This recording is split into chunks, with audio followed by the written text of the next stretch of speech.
নমস্কার বন্ধুরা, অরুন্ধতির রান্নাঘরে আপনাদের সবাইকে স্বাগত। আশা করি সকলেই ভালো আছেন। আজকে আমি আপনাদেরকে চালের পরোটার রেসিপি শেয়ার করব। চলুন তাহলে কিভাবে আমি এটা বানিয়েছি আপনাদেরকে দেখাচ্ছি। আমি এখানে গোবিন্দভোগ চাল গুঁড়ো নিয়েছি, আর এখানে আমি গ্যাসে ফ্রাইং প্যান একটা বসিয়ে দিয়েছি, আর এখানে আমি 1.5 কাপ মতো জল দেব। আর আমি চাল নিয়েছি ছোট বাটি, মানে যে বাটিটা দেখাচ্ছি তার সেই বাটি মানে একটু কম, মানে 4 ভাগের 3 ভাগ নিয়েছি, 1 ভাগ কম। এবারে আমি জলটার মধ্যে একটুখানি লবণ দিয়ে দিলাম। আপনাদের যদি ইচ্ছা না হয় আপনারা লবণটা নাও দিতে পারেন, কিন্তু আমি এখানে সামান্য একটু লবণ দিলাম টেস্টটা ব্যালেন্স করার জন্য। আর তারপরে আমি এখানে 1.5 চামচ মতো ঘি দিয়ে দেবো। ঘি দিলে পরে কিন্তু যখন আমি চাল গুঁড়োটা দেবো তখন মাখবো, তখন একটা অয়েলি ব্যাপার আসবে। সেই জন্য আপনারা ইচ্ছা করলে এটাও স্কিপ করতে পারেন বা সাদা তেলও ব্যবহার করতে পারেন, আবার নাও দিতে পারেন, যেটা খুশি। তবে ঘি দিলে কিন্তু টেস্টটার মধ্যেও একটা বেশ ভালো একটা গন্ধ আসবে আর ভালো লাগবে। দেখুন জলটা কিন্তু খুব ভালো করে ফুটে গেছে। আর এখানে আমি চালের গুঁড়োটা এবার দিয়ে দেব। দিয়ে একটুখানি ভালো করে এর মধ্যেই নাড়াচাড়া করে ভালো করে মাখিয়ে নেব। এখন যেহেতু হাত দেওয়া যাবে না, তার জন্য আমাকে স্প্যাচুলার সাহায্যেই আমাকে এটাকে ভালো করে মিশিয়ে নিতে হবে চাল গুঁড়োটা জলের সাথে। আর আমি যে 1.5 কাপ জল দিয়েছি সেই জলের মাপটা কিন্তু একদম পারফেক্ট। দেখুন, আর আমার জলও লাগবে না আর চাল গুঁড়োও লাগবে না। যতটুকু নিয়েছি এটা কিন্তু খুব সুন্দরভাবে মাখানো হবে। আর আমি গ্যাসের ফ্লেমটাও অফ করে দিয়েছি। এবার এটাকে আমি খুব আস্তে আস্তে এইভাবে হাত নাড়িয়ে মাখিয়ে নেব।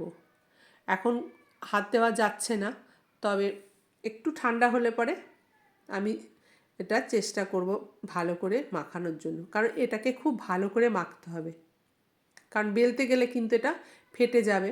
সেটাও আমি বলবো। দেখুন এখন একটুখানি এই নরম অবস্থায় আছে, তবে যথেষ্টই গরম আছে, সেই জন্য হাত দেওয়া যাচ্ছে না। দেখুন হাতের মধ্যে কিন্তু একটু ঘিটা দিয়ে দিয়েছি, সেই জন্য সেই তেল তেলে ব্যাপারটা আছে।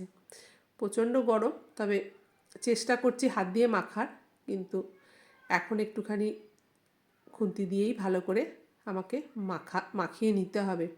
হাত দেওয়া যাচ্ছে না। চেষ্টা করলাম হাত দিয়ে, একটু ঠান্ডা হোক, তারপরে খুব ভালো করে এটাকে আমি মাখিয়ে নিয়ে আমি ছোট ছোট লেই করে নেব। এবার আমি লেই করে নিয়ে তারপরে এইভাবে ভালো করে লেই করে এবার আমি চাটুটা বসিয়ে দিয়েছি।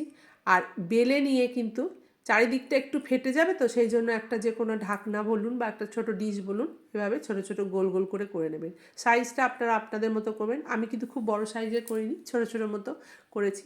আর এগুলো কিন্তু এভাবে আস্তে আস্তে যখন তাওয়াতে দিয়ে দেওয়া হবে তখন কিন্তু আর ফাটার ভয় থাকবে না। দেখুন চারিপাশটা একটুখানি হালকা হালকা যে ফাট ধরছে, সেটা কিন্তু একটু হাতে করে চিপে দিলে পরেই সেটা একদম ঠিক হয়ে যাবে। আর দেখুন কীরকম ফুলতে শুরু করেছে।